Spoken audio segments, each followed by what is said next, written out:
नमस्कार मित्रांनो, आजच्या व्हिडिओमध्ये आपण बघणार आहोत पीएम विश्वकर्मा योजना। पीएम विश्वकर्मा योजना त्याचे उद्दिष्ट काय आहे, त्याचे इंट्रोडक्शन काय आहे, ते योजनेअंतर्गत कोणाकोणाला लाभ मिळणार आहे, तो सबसिडी किती मिळणार आहे, कशा प्रकारे मिळणार आहे, या योजनेअंतर्गत कोणते कोणते व्यवसाय हे कव्हर होतात आणि या योजनेअंतर्गत लोन किती मिळतं, योजनेअंतर्गत कसं आपल्याला अप्लाय करता येईल आणि कोणाला अप्लाय करता येईल, याचे क्रायटेरिया काय आहे, एलिजिबिलिटी क्रायटेरिया काय आहे, हे सर्व आपण या व्हिडिओमध्ये बघणार आहोत। पंतप्रधान नरेंद्र मोदी यांनी त्यांच्या 73व्या वाढदिवसानिमित्त या योजनेचं अनावरण केलं।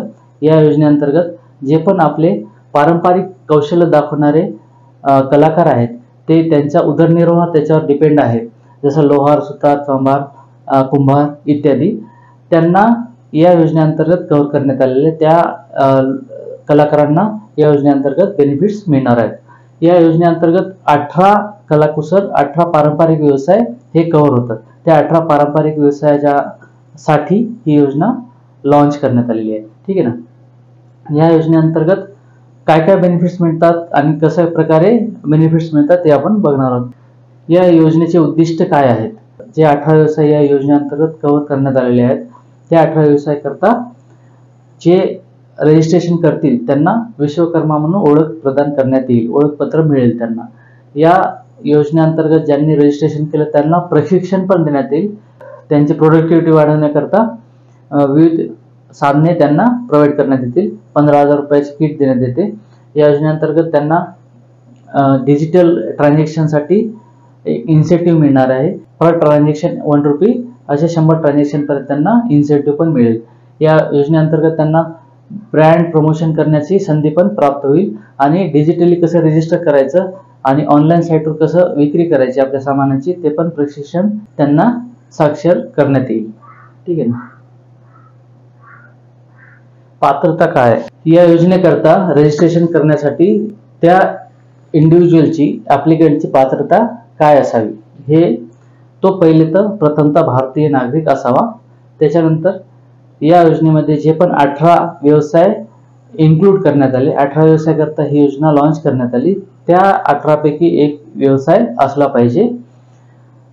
ॲप्लिकंटचं वय ज्या दिवशी तुम्ही रजिस्टर करत आहात त्या दिवशी 18 वर्ष पूर्ण झालेले असावेत आणि 50 वर्षाच्या खाली असावेत, त्या व्यक्तीला हा योजनेकरता अप्लाय करता येईल। मान्यताप्राप्त संस्थेशी संबंधित एक सर्टिफिकेट, जे तुम्ही रजिस्टर करत आहे ज्या गोष्टीसाठी, ज्या व्यवसायासाठी, त्याचे एक मान्यताप्राप्त संस्थेकडून एक सर्टिफिकेट मिळालं पाहिजे। तसं की सेंट्रल गव्हर्नमेंटचं असेल, गव्हर्नमेंटचं असेल, स्टेट गव्हर्नमेंटचं, महानगरपालिका असेल, त्याच्यानंतर ऑनलाईन पोर्टल एखादा असेल, ट्रेनिंग सेंटर असेल, त्यांच्या एक मान्यताप्राप्त त्यांचं एक सर्टिफिकेट जरुरी आहे। योजनेमध्ये 140 जाती समाविष्ट केलेल्या आहेत, त्याच्यापैकी एक जात असणं आवश्यक आहे। अर्जदाराने याच्यापूर्वी कोणत्याही प्रकारचे गव्हर्नमेंट स्पॉन्सर स्कीममधून लोन घेतलेलं नसावं, जसं की पीएमएजीपी, सीएमएजीपी, पीएम स्वनिधी, मुद्रा योजना इत्यादी, याच्यापैकी कोणतेही लोन घेतलेलं नसावं, ते या योजनेमध्ये कव्हर होणार नाहीत जर लोन घेतलेलं असेल तर। कुटुंबातील फक्त एका सदस्याला अर्ज करता येईल, कुटुंबातील एका सदस्यालाच फक्त या योजनेअंतर्गत अर्ज करता येईल। कुटुंबाची व्याख्या इथे काय आहे, नवरा बायको आणि त्याचे अविवाहित मुलं किंवा मुली, हे कुटुंबाची व्याख्या आहे। त्याच्यापैकी फक्त एकाच जणाला या योजनेकरता रजिस्ट्रेशन करता येईल। सरकारी कर्मचारी त्यांच्या कुटुंबियाला ही योजना ॲप्लिकेबल नाही आहे। सरकारी कर्मचारी असेल किंवा त्यांच्या घरच्या सदस्यांसाठी ही योजना रजिस्ट्रेशन करता येणार नाही। कोणते कोणते व्यवसाय या योजनेअंतर्गत समाविष्ट करण्यात आलेले आहेत, लोहार, सोनार, कुंभार, सुतार, नावी, शिंपी, मूर्तिकार आणि मोची, याला पकडून 18 व्यवसाय हे या योजनेअंतर्गत समाविष्ट करण्यात आलेले आहेत। पीएम विश्वकर्मा योजनेचे फायदे काय काय असतील, या योजनेअंतर्गत 18 पारंपरिक कामांचा समावेश करण्यात आलेला आहे। त्या 18 कामामध्ये प्रशिक्षण मिळणार आहे त्यांना। प्रशिक्षण हे 5 ते 15 दिवसाचं असेल। त्या प्रशिक्षणाच्या दरम्यान प्रत्येकी 500 रुपये प्रत्येक दिवसासाठी मिळणार आहेत। याशिवाय पीएम विश्वकर्मा प्रमाणपत्र, ओळखपत्र हे सर्टिफिकेट ते मिळणार आहेत। तुम्ही रजिस्ट्रेशन करत असाल तर त्याच्यात 15,000 रुपयापर्यंतची टूलकिट ही गव्हर्नमेंट ऑफ इंडियाकडून मिळणार आहे।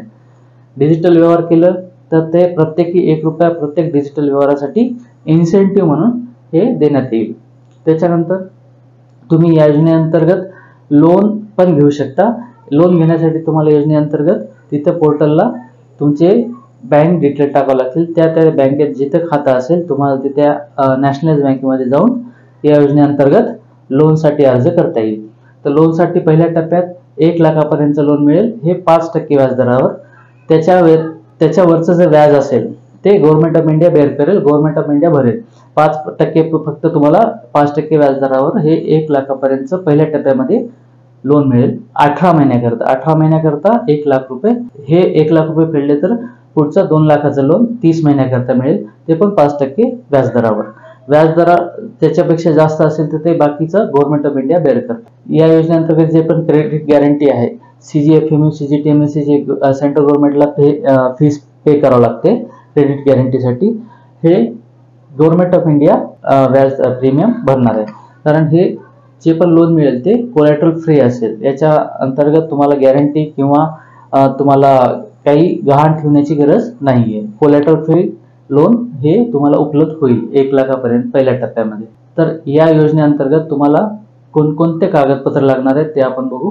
योजनेचा लाभ घेण्यासाठी लाभार्थ्याकडे आधार कार्ड, पॅन कार्ड, उत्पन्नाचा दाखला, जातीचा दाखला, ओळखपत्र, रहिवासी प्रमाणपत्र, पासपोर्ट आकाराचे छायाचित्र, बँक पासबुक आणि मोबाईल नंबर असणे आवश्यक आहे। अर्ज कसा करायचा?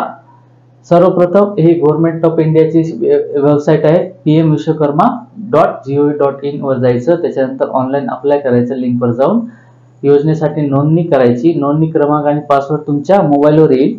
मोबाईलवर आल्यानंतर पासवर्ड त्यांना लॉग इन करायचं आणि फॉर्म पूर्णपणे वाचून पूर्ण भरायचा फॉर्म आणि जे डॉक्युमेंट तुम्हाला सांगितलेले आहेत ते अपलोड करायचे त्या वेबसाईटवर। अपलोड केल्यानंतर फायनल सबमिशन करायचं। सबमिशन झाल्यानंतर ते फॉर्म तुम्हाला जर लोन घ्यायचा असेल तर तो फॉर्म प्रिंट आउट घ्यायचा आणि त्याच्यासोबत जे पण डॉक्युमेंट आपण अपलोड केलेत ते अपलोड केलेले डॉक्युमेंट त्याच्यासोबत अटॅच करायचे आणि तुम्ही ते डॉक्युमेंट्स घेऊन त्या पर्टिक्युलर तुमच्या जिथं अकाउंट आहे त्या बँकेत जाऊन ते डॉक्युमेंट्स तुम्ही देऊ शकता लोन करिता। याच्या व्यतिरिक्त काही अडचण असेल, काही इश्यू असतील तर मला कमेंटमध्ये कळवा, मी त्याचं निरसन नक्कीच करेन। आजच्या व्हिडिओमध्ये इथेच थांबू, नंतर भेटू पुढच्या व्हिडिओमध्ये। तोपर्यंत नमस्कार।